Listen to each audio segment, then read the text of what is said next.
लें जी दोस्तों, सबसे पहले आपने करना क्या है, वीडियो को आपने लाइक कर देना है और चैनल को सब्सक्राइब कर देना है। ये चेक करें जी दोस्तों, निशान लगाने का तरीका आपने समझ लेना है भाई।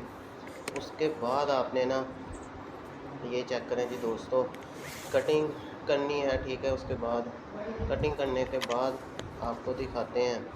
तो ये निशान लगाने का तरीका आपने समझ लेना है, ठीक है ना। अगर आपको निशान लगाने का तरीका आ गया भाई, तो आप इसी तरह कटिंग करके लकड़ी को जोड़ सकते हैं। ये चेक करें जी दोस्तों, औज़ार जो है ना वो आपके पास पूरे होने चाहिए। ये चेक करें दोस्तों, निशान लगाएँ।